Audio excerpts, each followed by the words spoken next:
창조의 아버지의 찬양 올려드리겠습니다.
여호와의 영광이 내 위에 임하였음이니라.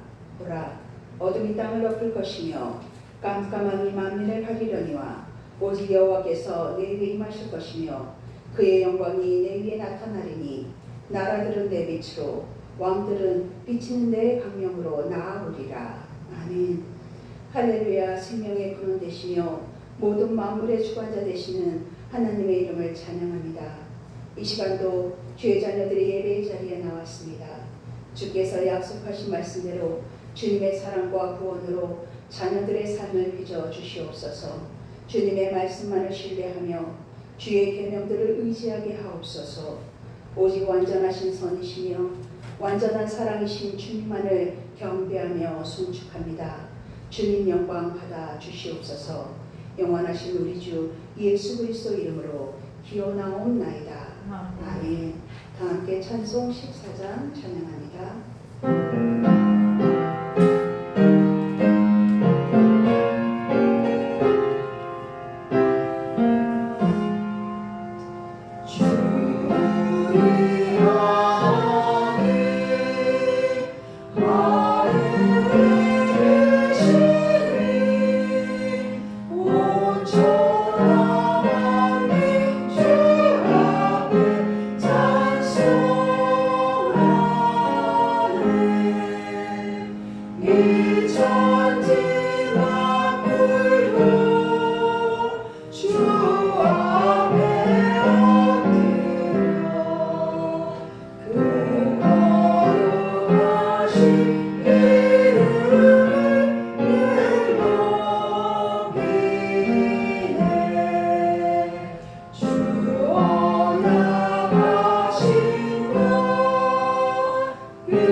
갈지라도 눈과 같이 희어질 것이요 진홍같이 붉을지라도 양털같이 희게 되리라. 아멘. 사도신경함으로써 우리의 신앙을 하나님 아버지께 고백하시겠습니다. 나는 전능하신 아버지 하나님 천지의 창조주를 믿습니다. 나는 그의 유일하신 아들 우리 주 예수 그리스도를 믿습니다. 그는 성령으로 잉태되어 동정녀 마리아에게서 나시고 본디오 빌라도에게 고난을 받아 십자가에 못 박혀 죽으시고 장사된 지 사흘 만에 죽은 자 가운데서 다시 살아나셨으며 하늘에 오시어 전능하신 아버지 하나님 우편에 앉아 계시다가 거기로부터 살아있는 자와 죽은 자를 심판하러 오십니다. 나는 성령을 믿으며 거룩한 공교회와 성도의 교제와 죄를 용서받는 것과 몸의 부활과 영생을 믿습니다. 아멘. 모두 자리에 앉으셔서 성시 교독하시겠습니다. 동문 82번입니다. 교독하겠습니다. 너희 만에 이 마음을 품으라. 그리스도 예수의 마음이 그는 근본 하나님의 본체시나 하나님과 공동체를 취할 것으로 여기지 아니하시고 오히려 자기를 비워 종이 형체를 가지사 사람들과 같이 되셨고 사람의 모양으로 나타나사 자기를 낮추시고 죽기까지 복종하셨으니 곧 십자가에 죽으시니라. 이러므로 하나님이 그를 지극히 높여 모든 이름 위에 뛰어난 이름을 주사 하늘에 있는 자들과 땅에 있는 자들과 땅 아래 있는 자들로 모든 무릎을 예수의 이름에 꿇게 하시고 모든 힘으로 예수 그리스도를 주라 시인하여 하나님 아버지께 영광을 돌리게 하셨느니라. 아멘. 찬송 321장 찬양하시겠습니다.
사랑과 은혜가 공하신 하나님 아버지, 한여름의 뜨거운 햇살 아래서도 우리를 이 자리로 불러 모아주시니 감사드립니다.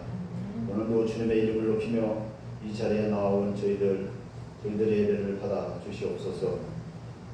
창조하신 만물 위에 주님의 손길이 비치지 않는 곳이 없듯이 우리의 삶 구석구석에도 주님의 다스리심이 있음을 고백합니다. 지난 한 주간 무더위 가운데서 건강을 지켜주시고 생애의 자리를 지켜주신 은혜에 감사드립니다. 감사보다 불평이 앞섰던 순간들, 이웃을 향한 사랑보다 나 자신의 편안함을 먼저 구했던 마음을 주님 앞에 내려놓습니다. 십자가의 보혈로 우리의 죄를 씻어주시고 새로운 마음으로 주님 앞에 서게 하여 주시옵소서.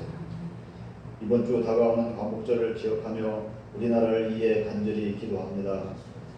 지난날 자유와 해방을 허락하신 주님의 은혜를 잊지 않게 하시고 그 자유를 지키기 위해 헌신한 이들의 희생을 기억하는 마음을 주시옵소서. 분단의 아픔 가운데 있는 이 땅에 평화의 길을 열어주시고 언젠가 하나됨을 허락하실 그날을 소망하며 기도하게 하여 주시옵소서. 이 나라를 다스리는 지도자들에게 지혜를 주시고 정의와 화합이 이 사회 가운데 이루어지게 하여 주시옵소서. 그리고 우리 성목교회를 위해 기도합니다. 성목교회를 이끌어가시는 최명숙 목사님에게 영육간의 강건함과 지혜와 명철함을 주시어 성목교회를 잘 인도하여 나가게 하시고 부흥하는 교회 되어 하나님 앞에 영광이 되게 하여 주옵소서. 우리 성목교회 공동체를 축복하여 주시옵소서.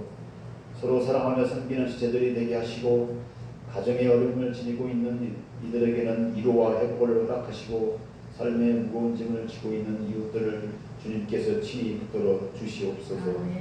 오늘 말씀을 선포하신 최명수 목사님 위에 성령의 능력을 부어 주시옵소서. 목사님의 심령을 새롭게 하시고 준비하신 말씀이 회중 각자의 삶에 꼭 필요한 양식이 되게 하여 주시옵소서. 말씀을 듣는 우리의 마음밭을 옥토와 같이 만드셔서 선포되는 말씀이 열매맺게 하여 주시옵소서. 오늘 드리는 예배가 형식이 아니라 진심에서 우러나오는 예배가 되게 하시고 한 주간의 삶 속에서도 이 예배의 은혜가 이어지게 하여 주시옵소서. 우리를 위해 십자가에서 생명을 내어주신 예수 그리스도의 이름으로 기도드립니다. 아멘.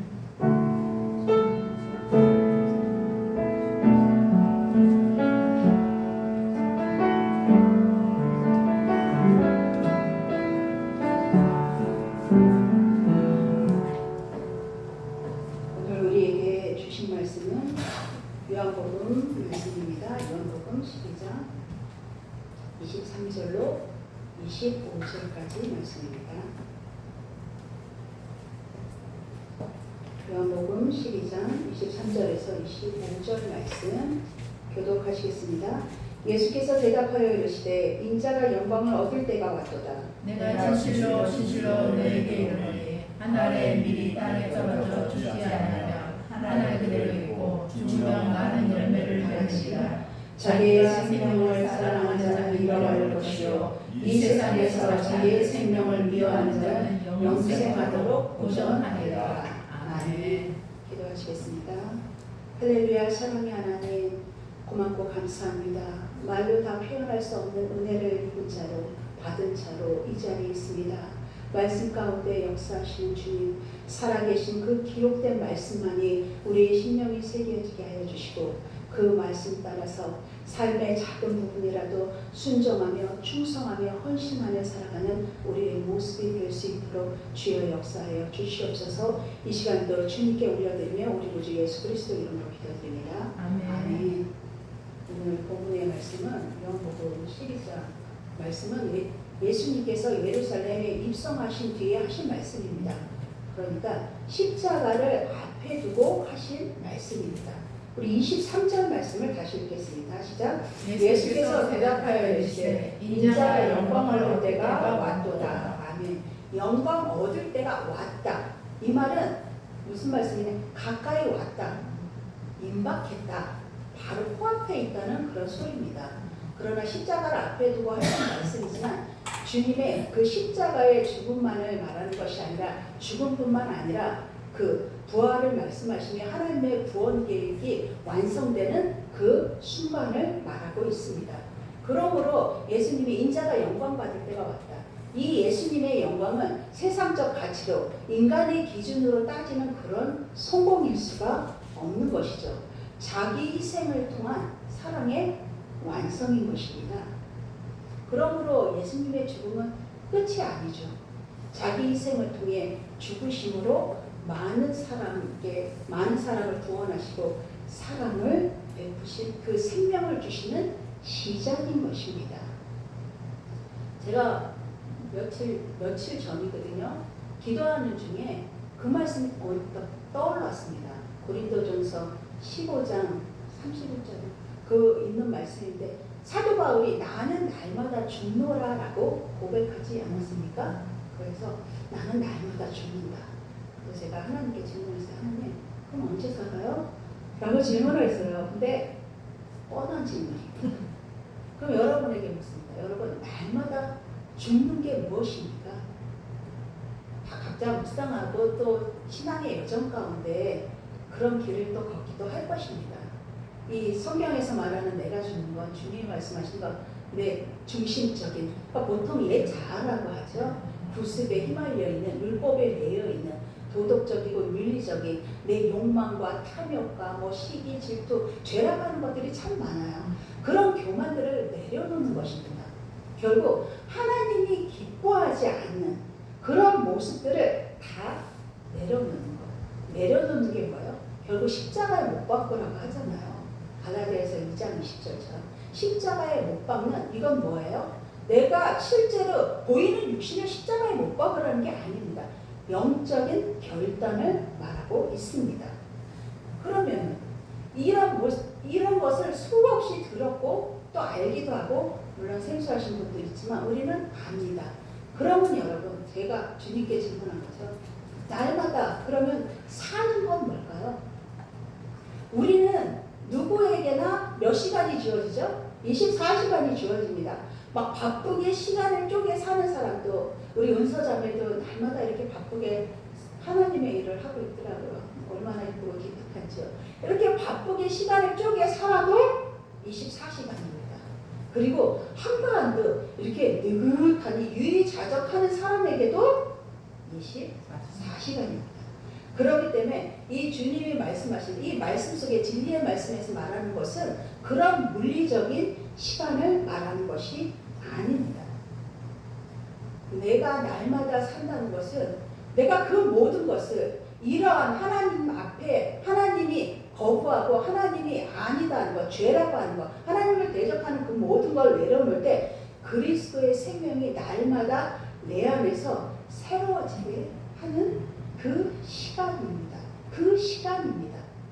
변화되는 날마다의 시간을 말하고 있는 것입니다. 이것을 삶의 자리에서 어떻게 해야 돼요? 저절로 되지 않죠.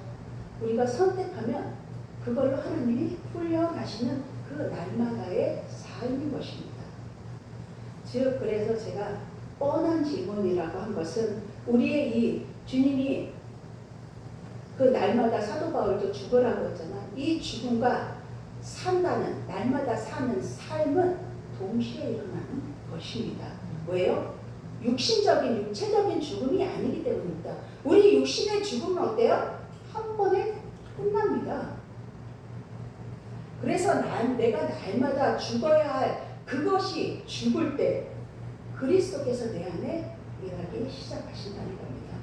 이것이 끝나면 물론 하나님이 그 사람의 영적 상태나 신앙의 상태에 따라 순서에 따라 성장한다고 하잖아요. 그러나 이 날마다 맨날 죽기만 하고 그럼 그 후에 나중에 살려주고 이러는 분이 아니시라는 거예요. 그래서 신앙은 뭐예요? 이례적인 어떤 선택이 아니에요. 나 예수님 믿었어. 우리 다 예수님 믿었죠. 나 구원받았어. 직분을 받은 거, 구원을 받은 지금 직분 받은 자들은 그 구원의 확증이라고 하죠. 세례를 받았잖아요. 세례 받은 자는 구원 받았다고 하죠. 그 표식입니다. 나 예수 믿고 구원 받았어. 그 한 번에 그 사건으로 마무리되는 것이 아니라는 것입니다. 매일의 선택과 훈련으로 동시에 일어나는 일입니다.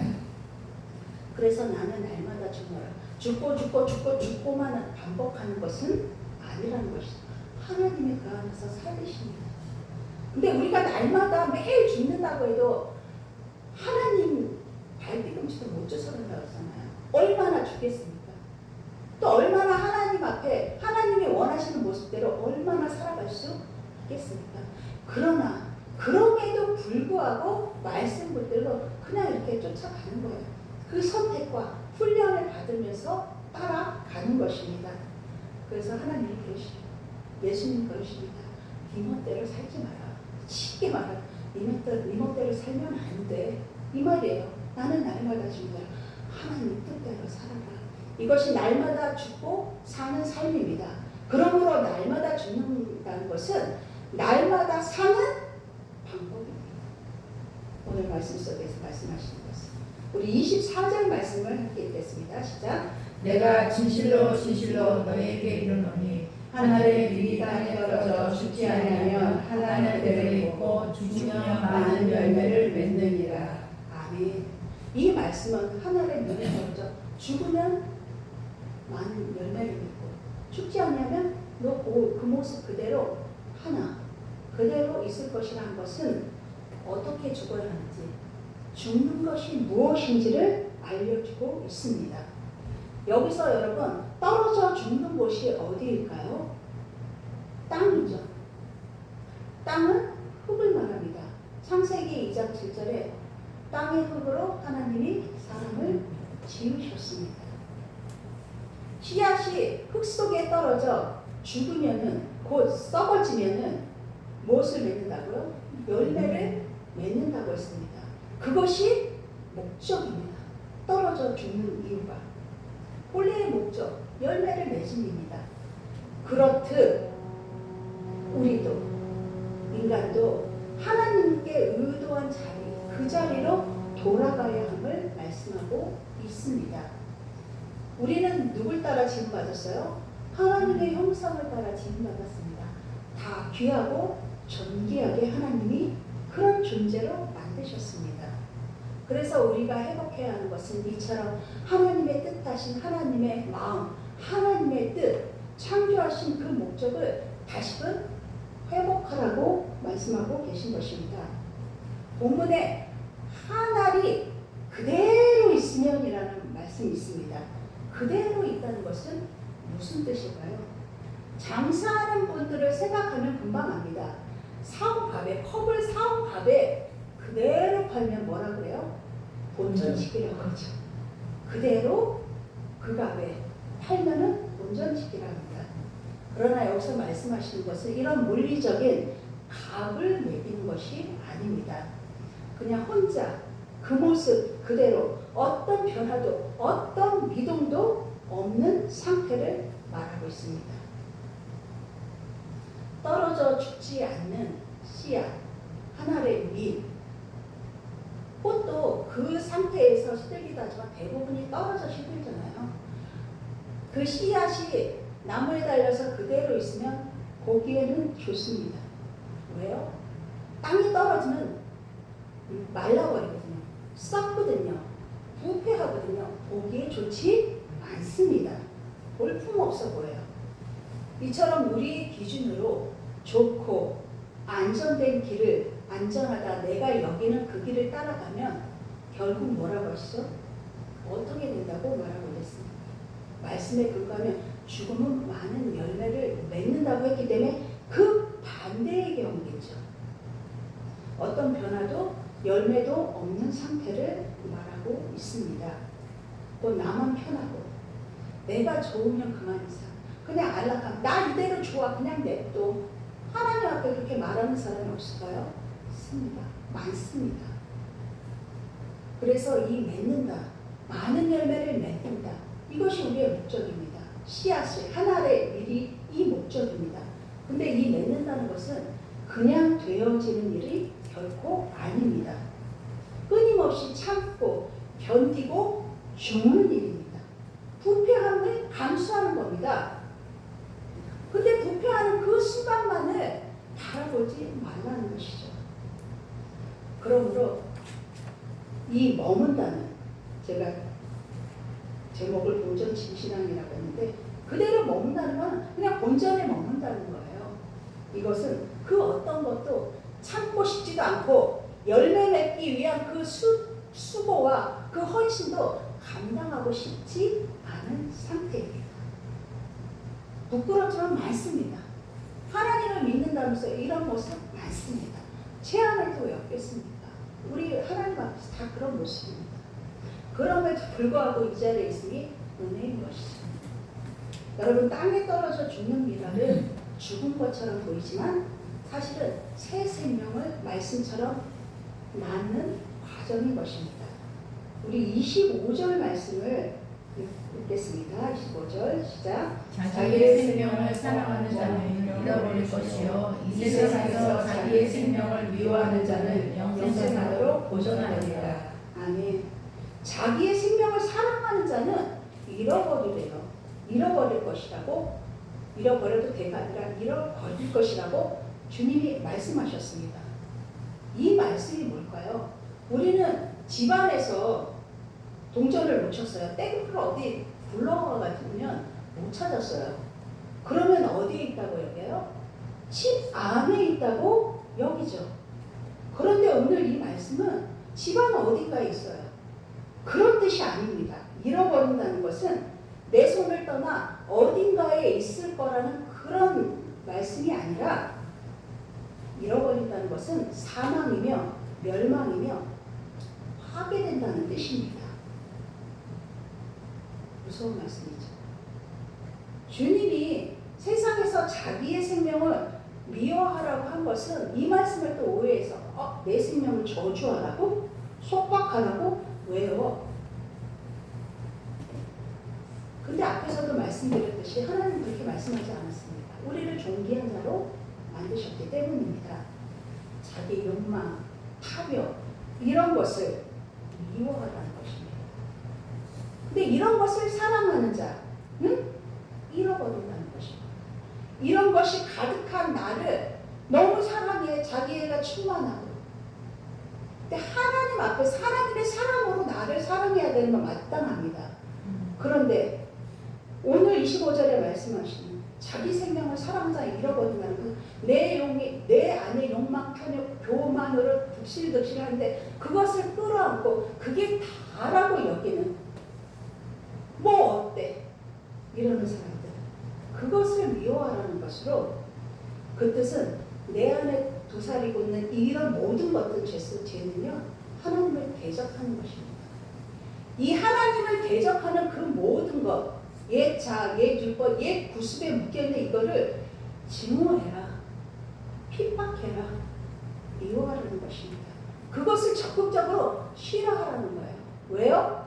이런 것이 하나님의 자녀인 내 영을 갉아먹지 못하도록 그것을 핍박하라는 말씀입니다. 미워하라는 것은. 즉 본전은 내 손에 이 쥐고 있어 내 눈에 보기엔 안전합니다. 그냥 이쁜 모습 그대로 달려있으면 이게 다인 줄 압니다. 그것이 확실하게 눈에 보이는 결실이라 여기겠지만 하나님은 그렇게 말씀하지 않으셨습니다. 그거는 희망도 소망도 어떤 열매도 맺을 수 없는 삶이라고 하십니다. 성경에서 그렇게 말씀하고 계십니다. 우리는 흔히 그런 사고를 많이 해요. 본전치기만 해도 괜찮죠. 손해보다 보는 것보다 낫잖아요. 장사하거나 거래하는 사람 입장에서 그건 당연히 마땅한 겁니다. 그러나 우리는 이 세상적인 이치를 말하는 것이 아니라 성경에서 말하는 그 뜻이 무엇인지를 나누고 있는 것입니다. 본전치기만 해도 괜찮다. 여기는 것은 손해보지 않고 지금 가진 것을 내 것이냐 꼭 움켜쥐고 안 놓으려고 하는 것입니다. 그것으로 만족해서 그것에 그냥 머물고 있는 상태인 것입니다. 하지만 성경은요 본전을 지키고자 하는 삶에서 떠나서 죽음을 통한 열매를 맺으라고 말씀하고 계십니다. 본전치기는 내가 가진 것을 잃지 않겠다는 그 태도라면 신앙은 뭘까요? 내가 가진 걸 내려놓겠다는 적극적인 신앙적인 결단을 말합니다. 비단 물질만을 얘기하지 않습니다. 내가 가진 게 물질만인가요? 내려놓으면 손해처럼 보이지만 결국 하나님을 소유하는 거예요. 하나님의 마음을 품는 것입니다. 하나님과 함께 사는 것입니다. 여러분 누구나 다 그렇지만 우리의 죄성, 내 자아는요 틈만 나면 하나님을 대적하려고 합니다. 그 자아가 죽지 않고서는 하나님이 바라시는 그것을 담을 수도 이룰 수도 없는 것입니다. 그러므로 본전치기는 우리 인간적인 그 계산법이고 죽음 후의 열매는 하나님의 계산인 것입니다. 하나님은 당장은 네 눈에 인간적인 눈으로 잃는 것 같지만 잃는 것보다 얻는 것이 더 크게 하시는 분이십니다. 마태복음 16장 25절에도 누구든지 자기 목숨을 구원하고자 하면 잃어버릴 거라 했습니다. 그리고 누구든지 나를 위해 자기 목숨을 잃으면 찾으리라. 그렇게 말씀하셨습니다. 하나님 그 모든 것을 더하신다고 말씀하셨습니다. 여러분은 지금 삶에서 어떤 부분을 지키고 싶어 하시나요? 동시에 내려놓아야 내 삶에서 내 마음에서 내려놓아야 열매 맺을 수 있는 그 삶의 영역은 어떤 것이 있으십니까? 머물고 있는 믿음은 최소한의 믿음을 가진 신앙이 있는 우리에게 하는 말씀이죠. 머물고 있는 믿음은 예수를 믿지 않는 게 아니에요. 믿어요. 그러나 그냥 최소한의 믿음만 유지하려는 태도입니다. 예배는 드리지만 삶의 변화는 싫어요. 없어요. 헌신은 부담스러워요. 결국 어떻게 될까요? 영적인 목마름으로 결국 메말라버리고 맙니다. 사망입니다. 마땅히 이 사망에 속하고 멸망하고 파괴시켜야 되는 그것을 움켜쥐고 있으니 결국 내 영이 사망이 되고 멸망이 되고 부패해버리는 것입니다. 그렇기 때문에 자기 부인과 희생을 통해 하나님의 마음을 더 알기 위해 하나님과 가까워지려고 하는 그 삶은 정말 이 오늘 말씀의 미랄처럼 죽음을 통해 그 죽음을 통하면은 나 자신에게 유익입니다. 먼저는 하나님 앞에서 공동체와 속한 공동체와 세상을 향해 생명을 나눠주는 흘려보내는 삶을 살 수 있는 것입니다. 예수님께서는 본전을 지키지 않으셨습니다. 하늘의 밀이 되셨죠. 하늘의 미랄이 돼서 자신을 완전히 내어주심으로 온 인류를 살리셨습니다. 결국 그대로 있고자 하는 이 머금에 본전에 머물려 하는 신앙은 우리를 당장에 안락함에 머물게는 합니다. 안락해 보이게 합니다. 그러나 성경은요, 우리를 붙잡고 이 말씀 전체가 우리를 흔들어 깨요. 불편해요. 불편하게 흔들어 깨워서 더 큰 생명으로 이끌어 갑니다. 저번 주 오후 예배 때 저희 남편이 그랬죠. 이게 사회생활하니 기독교인이라고 하니까 너무 힘들고 불편하다고 얘기를 했었습니다. 우리라고 그거를 왜 안 겪겠습니까? 앞으로 더 큰 것을 겪을 수도 있습니다. 여러분, 지금 신앙의 여정에서 본전치기에 머물고 싶은 마음과 열매 맺는 것, 그 사이에서 우리는 수없이 갈등을 합니다. 선택에는 갈등이 분명히 있습니다. 그것이 믿음 없이 그렇지 않습니다. 당연한, 우리의 본성 안에서는 당연합니다. 성경에도 자신의 안전함과 이 헌신 사이에서 결단을 보여줄 인물들이 많이 등장합니다. 창세기, 아브라함이 믿음의 조상이죠. 그가 고향과 친척과 아비와 아버지죠. 그 안에서 일을 하면서 안전한 삶을, 그곳에 머물렀으면 더 안전한 삶을 보장되어 있는 거예요. 삽니다. 그런데 하나님의 부르심으로, 믿음으로 그 익숙한 그것을 미지의 땅을 버리고 미지의 땅으로 떠납니다. 자신이 보장된 그 집에 머무는 안전함과 믿음의 여정을 떠나는 미지의 세계로, 땅으로 가는 그 아무것도 알 수 없죠. 그냥 부르심에 반응해서 떠난 것입니다. 그 안에 갈등이 왜 없었겠습니까? 그러나 그 갈등 속에서 그는 결단을 한 것입니다. 하나님을 쫓아가기로. 왕후 에스더가 있죠. 왕후 에스더는 왕후라는 안전한 그 자리가 있었습니다. 그 왕궁에 그냥 그대로 있으면 자기 목숨은 안전하게 보장됩니다. 그러나 죽으면 죽으리라 하는 마음으로 당시 그 왕궁에서는 왕이 부르지 않는데 나오면 법으로 죽일 수도 있었습니다.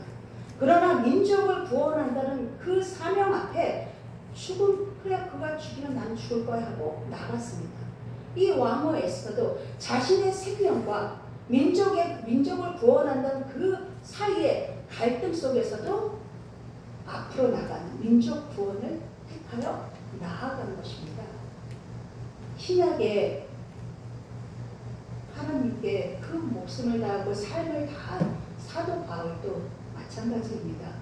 그는 유대교 지도자로 안정된 지위를 명예를 누리던 자였습니다. 그런데 로마 시민권자였죠. 명문가문의 소유한 사람입니다. 정말 그 명예와 권력, 지위는 탄탄했습니다. 그러나 다메섹 도상에서 하나님을 만나서 그 모든 것을 배설물로 여기고 오직 예수 그리스도 복음을 전하는 일에 그 생명을 다했습니다. 이처럼 우리가 성경에 많은 인물들, 여러분들도 그런 결단이 왜 없겠습니까? 앞으로도 또 그런 결단을 할 그런 시간들이 찾아올 것입니다. 이 두 갈래 길에서 그들이 왜 이런 결단을 했을까요? 보장되고 안정되고 그 편안한 지위와 권력을 누릴 수 있는 자리를 과감할 때 떨치고 일어난 것입니다. 결국 신앙의 본질은 내가 생각하는 그 안전함이 아니라 내가 죽는 길을 선택하는 헌신에 있다는 것입니다. 그렇다고 여러분이 하나님께 너 왕후처럼 죽으면 죽으래 하고 나가, 사도 바울처럼 내 목숨을 그냥 진짜 헌신처럼 내놓을 수 있어? 헌신을 강요하시는 분이 아니세요. 그리고 헌신을 해야 너 구원받을 수 있어 라고 말씀하시지도 않았습니다. 이 헌신은 구원받은 은혜, 나를 부르신 그 예수 그리스도, 나를 위해 죽고 부활하신 그 주님 앞에 이 헌신은 그 신앙인의 결단입니다. 선택입니다. 강요가 아닙니다. 또 교회 안에서도 그것을 강요할 수 없습니다. 예수님은 제자들에게 자기 십자가를 지고 따르라고 말씀하셨습니다. 이는 헌신의 삶을 말씀하시는 부분입니다. 결국 헌신은 너희가 내 제자라, 우리는 하나님 자녀잖아요. 또 제자라 부름받았습니다. 그러므로 제 자녀이고 제자라면 구원받은 자의 정체성이 바로 하나님을 아버지라고 부르는, 나는 하나님의 자녀라, 이것이 구원받은 자의 정체성입니다. 이것을 삶에서 드러내는 게 바로 헌신입니다. 주님의 길을 쫓겠다. 왜 주님의 길을 쫓으니 방해가 왜 없겠습니까? 날마다 그냥 그런 담들이 막혀 있습니다.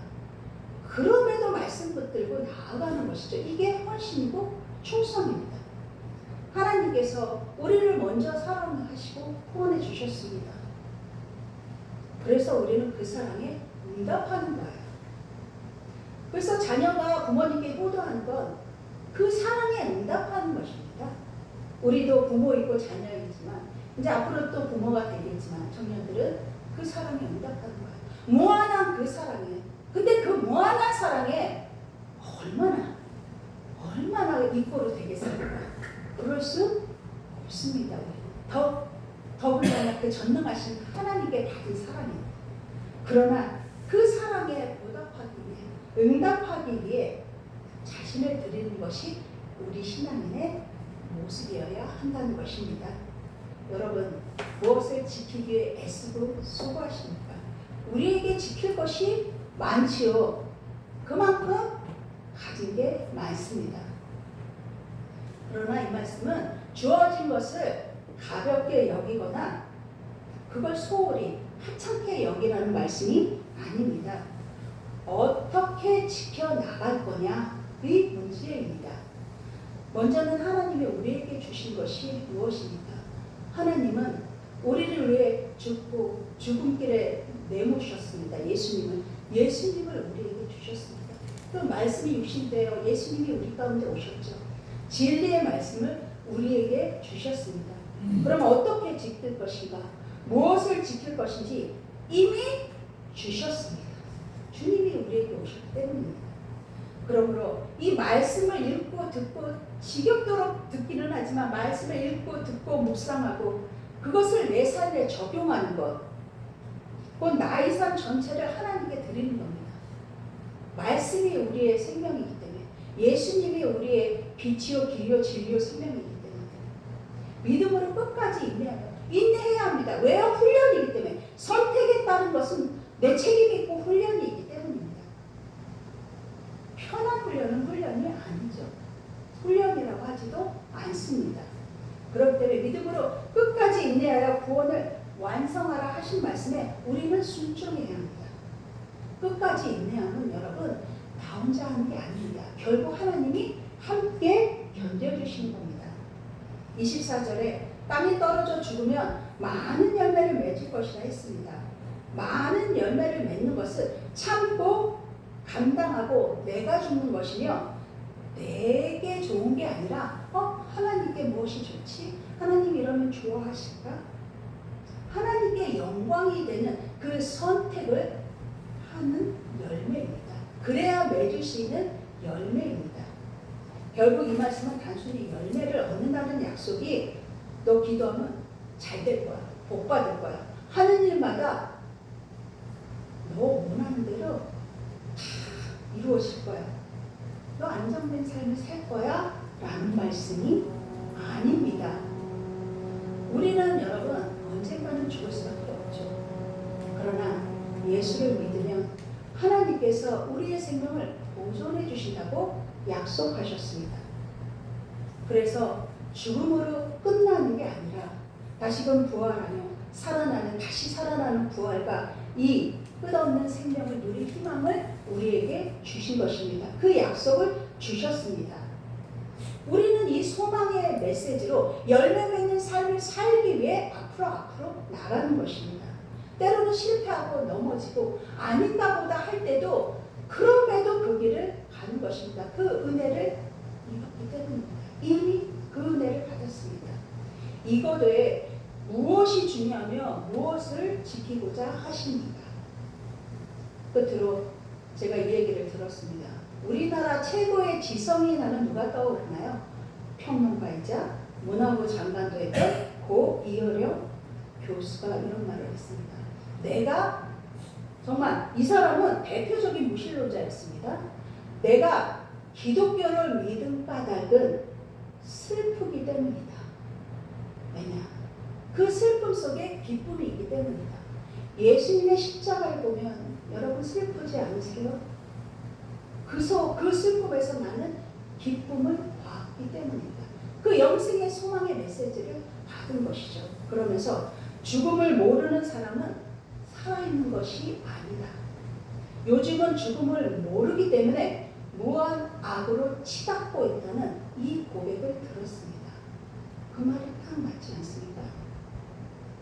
여러분은 하나님의 영광을 위해 십자가를 지신 분은 하늘의 미랄이 친히 되신 것입니다. 하나님께 순종함으로 땅에 떨어져 죽음으로 우리가 이곳에 있습니다. 그리하여 우리도 예수님처럼 28절 말씀에 오직 하나님 아버지의 이름을 영광스럽게 하는 날마다 이 선택을 하며 훈련을 감사로 받아들이는 자녀의 삶을 살아가시기를 주님의 이름으로 축원합니다. 기도하시겠습니다. 할렐루야. 사랑의 하나님, 그렇습니다. 죽을 수밖에 없는 우리, 세상에서 좌절하고 실패하여 그 어떤 것도 붙들 수 없는 우리를 향해 주님이 먼저 그 생명을 내어주셨습니다. 그 한량없는 사랑을 베풀어 주셨습니다. 그러므로 우리가 지금 이 자리에 있음을 고백합니다. 하나님의 은혜가 아니고는 그 어떤 것도 할 수 없는 존재요, 이루었다 할 수 없는 존재입니다. 우리의 자랑은 오직 예수 그리스도 한 분입니다. 그 은혜만을 자랑하며 삶에서 아버지의 이름을 영화롭게 하는 그 선택과 훈련을 은혜로 감사함으로 감당하는 구별된 우리의 삶이 될 수 있도록 이끌어 주시옵소서. 네. 우리 구주 예수 그리스도 이름으로 기도드립니다. 아멘. 다 함께 찬송 80장 1절 4절 하시며 응원하시겠습니다.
할렐루야. 사랑의 하나님, 그렇습니다.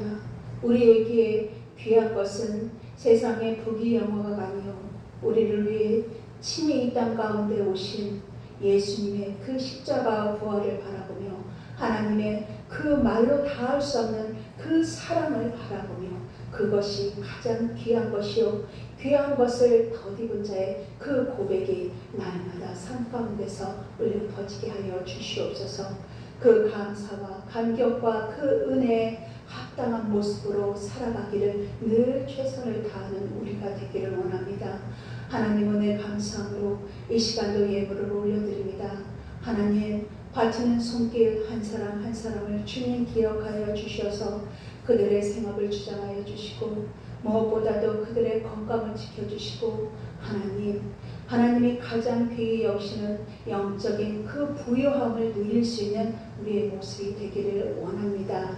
함께하지 못한 그들 하나님의 자녀들이 어느 곳에 있든지 주 이름을 기억하여 주시고 주님의 나를 보게 하여 주시고 있는 자리에서 마음 깊은 곳에서 하나님을 경배하며 찬양하기에 부족함이 없도록 그 안에 진정한 아버지 주님이 주시는 평안을 함께 누리는 자리가 되게 주여 역사하여 주시옵소서. 우리 구주 예수 그리스도 이름으로 기도드립니다. 아멘. 주의 소식 전해드리겠습니다. 하나님이 원하시는 그 용서와 사랑이 날마다 삶 가운데 넘치기를 원합니다. 참 잘 남한테 표현을 안 놔주면 잘 넘어지거든요. 그래서 이 용서와 사랑이 얼마나 귀한 것인지 그것도 일부러라도 선포해야 됩니다. 그리고 성목교회를 돕는 손길들을 위해 기도해 주시고 하나님의 진리의 말씀, 길 대신 말씀을 늘 가까이 하고 묵상하고 읽으시기 바랍니다.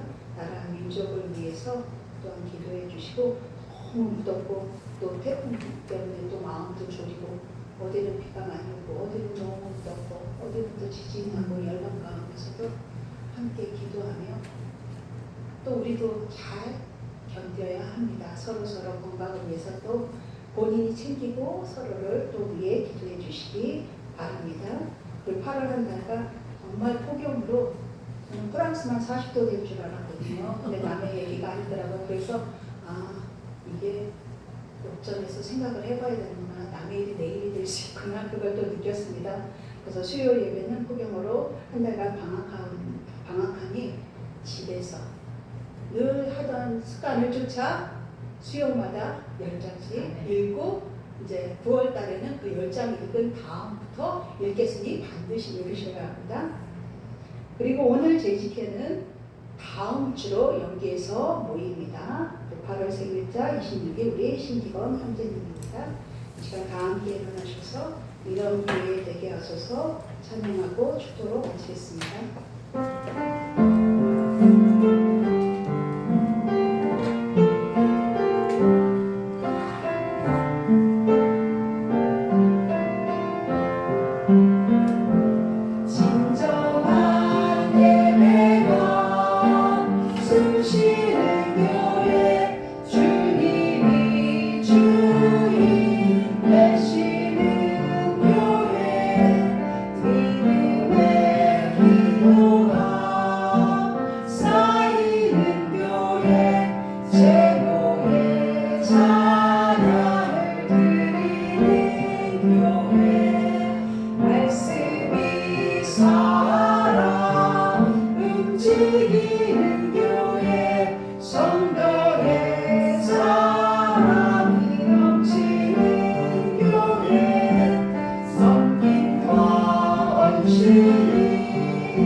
이제는 우리 주 예수 그리스도로 인하여 하나님의 지극하신 사랑과 성령의 내주 교통하심이 우리도 예수님처럼 하나의 일이 되어 죽음의 열매를 맺기를 약속하신 그 하나님의 약속을 부여잡고 날마다 삶 가운데 하나님을 높이며 하나님과 동행하며 하나님의 기쁨이 되기를 원하는 머리 숙인 주님의 자녀들 위에와 이 나라 이 땅이 열방의 본이 되는 그런 신앙이 있는 하나님이 기뻐하신 나라로 우뚝 서기를 열방 가운데 복음이 편만하게 하나님의 은혜가 전파되기를 간절히 축원하옵나이다.